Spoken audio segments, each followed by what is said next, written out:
Hello dear subscribers, I'll tell you how do I remove action blocked on Instagram in 2022. So actually, first thing you need to know that it's just temporary block from Instagram, so you need to wait some time until Instagram will automatically unblock actions for you. So it depends on situation. Sometimes it can take few hours, sometimes few days, but only way it's to wait, because if you just try too many times, so your blocking from Instagram will continue more and more. So first thing, also you can try as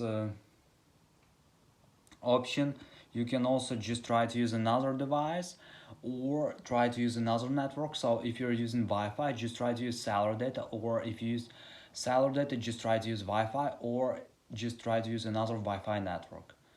So I hope that it will help you. Thanks for watching, have a nice day, subscribe to my channel, click like, and goodbye.